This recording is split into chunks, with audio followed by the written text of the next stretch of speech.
The Jogan Experience. My mama was gangster, like shit, like cooking crack and selling this shit. I'm like, people fucked up in our house, you know what I'm saying? So like, she knew she was already fucking up and probably finna go to jail. And I was just bad. I was a badass little kid, you know. I was in first grade, not coming home till 10 o'clock at night already, you know. And she would just be. I remember her crying, and she'd just be like, "I can't take care of him, Miss Irma. I don't know what to do with him, all this and that." And some of my people knew that was on my mother's side. They knew about this, and they knew that she wanted to give me to Irma. They knew all this, and they knew that Sophie didn't want me to be with my mama's side because it really wasn't too much guidance. She knew that I would almost be fucked over there. Not saying that they don't love me, because they definitely love me. It's just they just weren't heavy hand on the rules and shit. You know what I'm saying? How old were you at the time? When my mama passed? Yeah. I was 8. And but I was already grown. You know what I'm saying? I was already grown. And so when I hear those people, oh yeah, Sophie this and that, I'm like, man, fuck you. You know what I'm saying? Because y'all left my mama out there dry. For real. Like, everybody in my family left my mama dry like that. Like my mama, she was close with Sabrina, my tia Sabrina. I know that for sure, but that's because we all lived together. You know what I'm saying? I know my tia Sabrina and my cousin Homer too. My cousin Homer was close with my mama. I never seen my mother respect any other woman except for my nanny and maybe my stepmama. My mama used to take me to my stepmama. We would meet halfway, and my stepmama would take me to go see my dad in prison. And I used to be rapping through him through a glass on the phone. Really? Yeah. Wow. I used to be rapping the radio, and he'd be like, fuck that radio. I want to hear what you got to say. You know? I'd be doing my push-ups, my sit-ups. Dad, look at me. Check me out. I hit jumping jacks, all this and that. I'd knuckle him, and we would twist it. He would say, lock it up. He'd give him dap, and he'd say, lock it up, you know?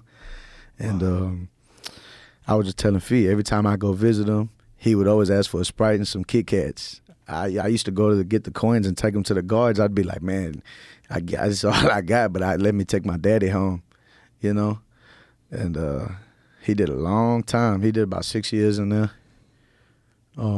He learned a lot. He tell me all the time that prison taught him how to be a political person, you know, and a politician. And how so? You know, cause like you have to follow other rules in there now. Like let's say me and you got problems. I gotta go to whoever your leader is or somebody what's going on in your situation and be like, say, but I can't just go over there because I'm gonna start like a race war or some shit. You know what I'm saying? Like everything has a reaction, you know, and you just gotta have permission from your hires. I don't know too much about it, you know what I'm saying? Cause I ain't never been to prison and things like that, but you know what I'm saying? I know a little bit from what just being around. That's a crazy statement. When you're 8-year-old, you were grown. Yeah, I was already grown. Like I looked at a picture. I seen a picture of me holding this basketball when I was a kid, and I remember holding this basketball, like glue in the dark, and I remember like playing with it. I remember being with it, holding it, and like just seeing it around the house. And I look at a picture of myself holding it, and I was like, damn. Like I looked like I was a child, not even a kid, like a baby still. And I was already feeling like I was already looking at my teachers like, bitch, I don't know what fucking is, but I will fuck you. You know what I'm saying? For real. Like I was already grown. I was already watching like Hustle and Flow, Scarface, you know, because my parents were still kids. You know what I'm saying? So like, I just got to be a kid with them. How old was your mom when you were born? I think she was like 18. Wow. Yeah, that's what happens. Yep. Yeah. I remember watching Scarface all the time with my mama, and every single time before she died, she'd be like, Tony, turn around, Tony. Like, this is going to change something. But yeah, I remember that was a movie that made her cry. Really? Yeah. Wow. She was rooting for Scarface. Yeah, she cried when Tony died. She was fucked up about that shit. That's hilarious. Mm-hmm. She cried when Tony died. I remember it was me, SB, Quincy, and I feel like Romeo. Romeo was definitely there because he was living with us. And Keelan might have been alive. Yeah, he was, because Joseph was definitely alive. These are all my cousins. Like, I never needed friends because I always had siblings. And I was the oldest of all of them. So, like, man, I'm making a pallet. I got all of us sleeping in the living room together.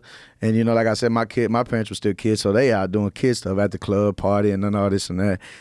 So while they're doing that, I'm playing Scarface and all this other shit, you know. But I remember we were sleeping in bed one time, And my mother comes in and she wake SB up. SB, we whooped those bitches' ass, all this and that. We got them. Like my mama just got into a bar fight with somebody and came home talking about, yeah, we whooped them bitches' ass. I remember smelling the cold night on her. Does that make sense? A cold night. Like you ever like it's cold at night and then you're inside and then somebody come in, it's like you could feel the cold on them and like smell it and shit. Like I don't know how to explain it. I just felt the cold come off of her body and I smelled her and I always knew she was around because I heard high heels. Like when she would pick me up from daycare, I always knew it was my mama because she's the only one coming in high heels, you know. And yeah, my mama, she was just crazy. Her name was Sophia Ann Gaska. Wow, what a crazy way to grow up. Yeah, a little bit. I mean, it's definitely worse. You know what I'm saying? It's not even crazy. It's just we was just living. I remember I wasn't even sitting in car seats. Like my mother would be driving, holding my little baby brother, and I'd be standing in the passenger seat with my arm on the seat like this, you know? Wow. Yeah. Just living, like, you know. Just wild. Yeah. Well, that's a good way to develop a rapper. Correct. My mama, so boys would come around and they'd be like, you know what I'm saying? My mama would always tell them, Sophie, my son gonna be a rapper. You know, they'd be, Sophie, all right, Sophie. You know what I'm saying? No, my son gonna be a rapper. I was failing every class in the first grade, and my tia Rosario told me this story. My tia Rosario she's not my tia, but like we're very close, so like they're family. Right. You know what I'm saying? That type of shit. And she was actually in the car with my mother when she passed, and she, you know, they were tight, man.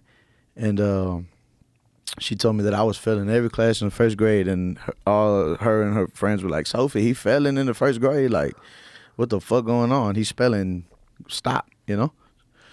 And she was like, fuck that school. My son gonna be a rapper.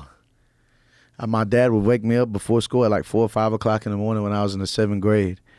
And he'd wake me up. He'd be like, son, you ready to whoop ass? I'd be like, man, I gotta get ready for school. And he's like, fuck school. You ready to get down there and whoop ass?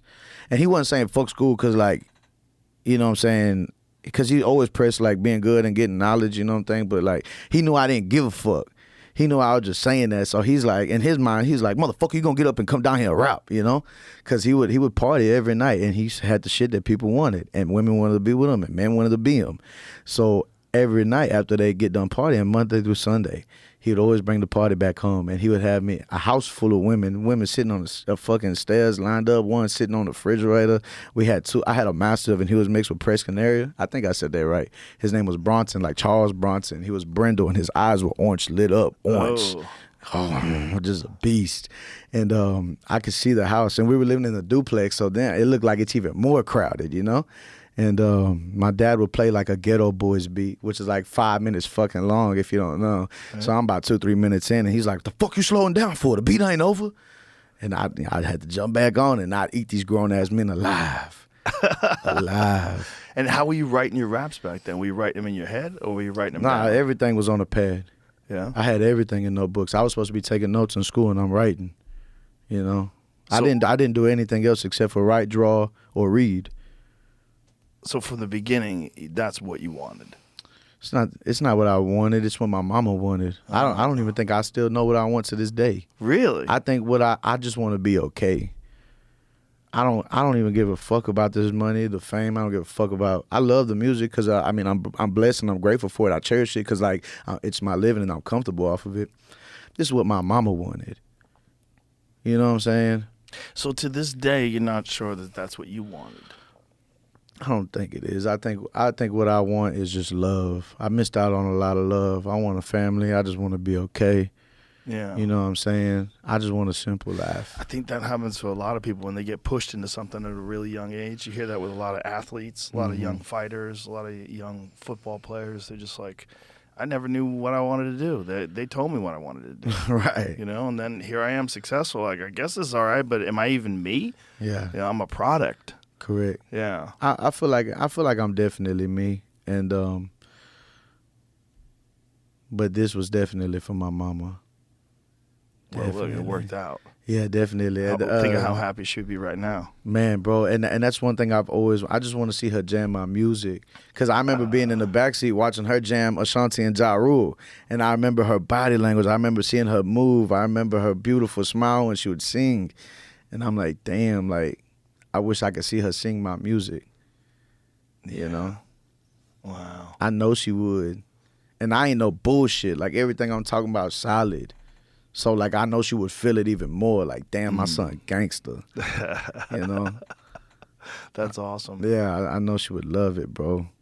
Well, that's a beautiful thing, though. Yeah. It's kind of amazing. Yeah. I mean, you think about how many people you touch and inspire, and how many people love your music, how many Correct. people you excite. Correct. You know, I mean, you excite people. Those songs come on, people get excited. Correct. She would be very happy with that. Yeah, nah, it's a blessing, man. And my father, he tells me all the time, like, man, this shit started in the kitchen. You know, right before I walked onto the rodeo stage, he said, son, you're still in the kitchen. Wow. And I was like, I know. That's cool. Yeah. You're in the kitchen, but now there's millions of people in it. Yeah. Isn't that wild? Yeah, nah, it's beautiful, man. How old are you? 20. I just turned 25 February 2nd. Damn, you're just a baby. Yeah. Just a young man. I'm trying. We getting That's amazing. Yep. When did things really start popping for you? I would definitely. I don't know, because I feel like every time I drop something, I always had good motion. Like, I dropped a music video called Plan C in like 2018, 2019, and it which is a lot, but it's not a lot. And it hit like 30K and got stuck. Now it's at like 40K. It might be at more now. Last time I ain't checked in a while, but it was like at 40K and got stuck, which is, like I said, a lot, but not a lot. But I'm from the country. And like I'm just a kid in the country / the hood. It wasn't no promo, no nothing. Like, I just made a video and I'm doing music because my uncle's got a studio in the house. So of course I'm gonna be doing music. I'm fucked up on drugs. I don't want no job. I don't want to be around nobody. I'm finna do this. And then one day, my cousin, he had a homeboy and he heard the song. He was like, bro, I want to jump on it. Let me jump on it. So I was like, fuck it, jump on it. And then he was like, man, I got a homeboy. I got a buddy and he be shooting videos. I was like, shit. Fuck it. What else is there to do? You know what I'm saying? And we shot the video. We're all doing this just for the fun of it. Like, there's nothing else to do. And just dropped it, and it went good. Then I dropped another song called La Muerte, maybe about 2 years after that. And when I dropped La Muerte, that's when I was like, all right. I think it was like 2021, maybe 2020. That's when I was like, yeah, like, I could do something with this. Because I'm not rapping no more. I'm actually making songs. There's a difference between rapping and making music. And I think when I wrote La Muerte, that's when I was like, yeah, I think I could do it. Wow. Yeah. So Look then, at you. yeah, exactly. La Muerte. That's right there. That's my grandma's house and my grandpa's house right in the back. That's all the country. And how old were you in this? When did it say that video drop? 3 years ago. Oh, okay. No, I reposted it on there. Yeah. So it's about 5 years ago. I was maybe like 20, right there. 20 sound right. So your whole life you've been on this path.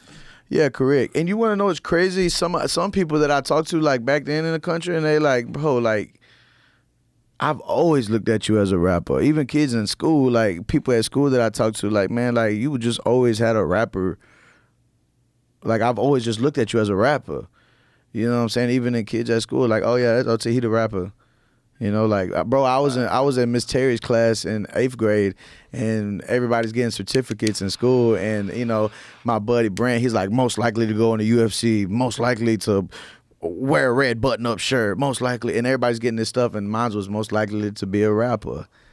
So, like, everything was just, like, surrounded by it. You know what I'm correct. saying? Yeah. I remember being at school rapping at lunch, having the teachers and the kids surrounding me. The bell's ringing. We supposed to go to the next class, and we still going headstrong. Wow. You know? Like, I've always just had a crowd. I've always been the center of attention. I remember my nanny would take me to Palais Royal to go school shopping when I was, like, 8 years old, 9 years old, 10 years old, and I'm rapping to the people in Palais Royal. You know? There was a car show. My mother had just passed. I was probably like 9 years old. And my cousin Daniel took me to this car show. Slim Thug, Zero, and Paul Wall and them were on stage performing. And while they're on stage performing, the car show's gone over here, and then they got a bunch of vendors in their pop-ups. And this one dude has a microphone at his pop-up, and he's trying to sell shit. Oh, this and that, yeah, woo-woo. And I ended up grabbing his mic, and I started rapping to Zero and then performing live on stage. I don't even think they know this story. I've never even told them that shit. And but yeah, bro, I was rapping to Paul Wall, Slim Thug, and Zero on stage live while I was probably like 9 years old. Wow. You know, I'm seeing all these women, you know what I'm saying, wearing booty shorts and these crop tops, and I'm seeing all these dudes and they just look clean with the J's, you know what I'm saying? I'm like, damn, like, I'm in here. You know what I'm saying? At 9. Yeah, shit was cool. Wow. Yep.